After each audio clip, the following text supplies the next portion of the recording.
Қайырлы күн баршаларыңызға, каналыма қош келдіңіздер.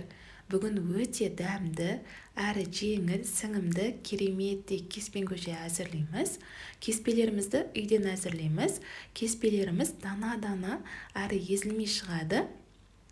Ең алдымен кеспелеріміздің қамырын елеп дайындап аламыз. Ыдысымызды алып, бисмилля деп суымызды құямыз.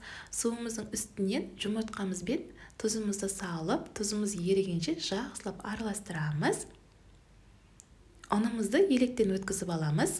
Тұзымыз еріді, жақсылап араластырып алып, ұнымызды қосамыз. Қолымызбен қамырымызды біріктіріп елеп аламыз. Ұнымыздың барлығын бірден қоспай, осылай 2-3 бөлікке бөліп, қосып, қамырымызды елеп аламыз. Менің YouTube каналыма тіркелмеген болсаңыздар, тіркеліп қойыңыздар. YouTube каналымда көптеген рецептер бар. Алдағы уақытта керемет рецептер болады. Осылай қамырымызды біріктіріп елеп алдық. Қамырымызды енді пакетімізге салып, 10 минутқа демалдыруға қойып қоямыз. 10 минуттан кейін қамырымызды алып, жақсылап иінін қандырамыз. Қамырымыздың иінін қандырып алғасын 5 минутқа тағы да пакетімізге салып, демалдыруға қойып қоямыз. 5 минуттан кейін қамырымызды алып, ұн сеуіп отырып, қамырымызды бір келкі қылып жайып аламыз. Қамырымызды жайғанда қатты күш салмай, 2 шетін ғана баса отыра жайсаңыздар, қамырларымыз бір келкі әдемі болып шығады. Осылай ұн сеуіп отыра қамырларымызды жайып алды. Қамырымыз қатты қалың да емес, жұқа да емес болады. Осылай қамырымызды жайып, 20 минутқа кептіруге қойып қоямыз. 20 минуттан кейін сәл-сәл ұн сеуіп, қамырымызды қайтадан жинап, 20 минуттан кейін қамырымыз кебеді. Қамырларымызды жинап алып, ортасынан бөлеміз. Тағы да қамырымыздың ортасынан бөліп, кеспемізді кесуге ыңғайлы қамырларымызды бөліп алдық. Енді қамырларымызды кеспе қылып турап шығамыз. Кеспе қылып турағанда қамырларымыздың ортасы жабыспайды. Қамырымызды 20 минут кептіріп, және ұн сепкеннен кейін ортасына осылай дана-дана болып шығады кеспелеріміз. Осылай барлық қамырымызды кеспе қылып турап дайындап алдық. Енді кептіруге қойып қоямыз. Кеспе көжемізге қажетті заттарымызды турап дайындап аламыз. Етімізді және сүйектерімізді барлығын дайындадық. Бір дана пиязымызды да турап алдық. Сәбізімізді, қызанағымызды турап алдық. Енді қазанымызды отқа қойып, үстінен сұйық майымызды құямыз.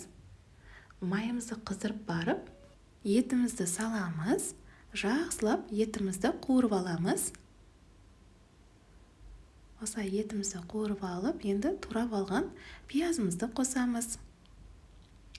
Жақсылап араластырып, пиязымыз бен етімізді қуырып аламыз. Осылай қуырып алдық. Енді үстіне турап алған қызанағымыз бен сәбізімізді қосамыз. Егер қызанақтарыңыз болмаса, томат пастасын пайдалансаңыздар болады.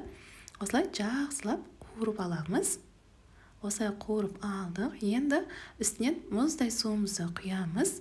Ыстық су құймаңыздар. Егер ыстық су құйсаңыздар, еттеріңіз қатты болып қалады.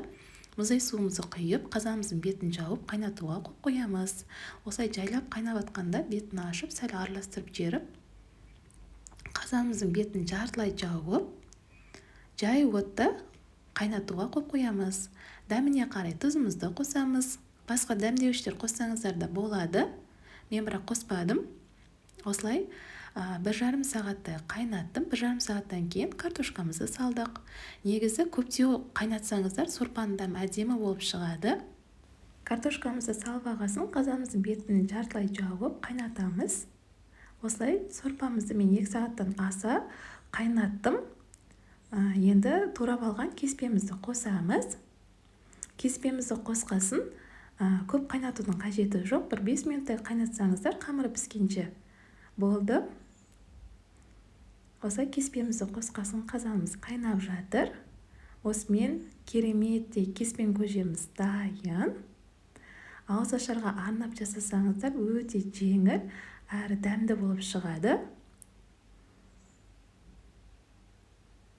Дана-дана әдемі болады кеспемізде. Ысынар уақытта көкпияз, укроп қосып ұсынсаңыздар, өте дәмді болып шығады. Кеспелеріміз езілмейді әрі. Сіздермен бірге болған Таңжарқын. Қош, сау болыңыздар.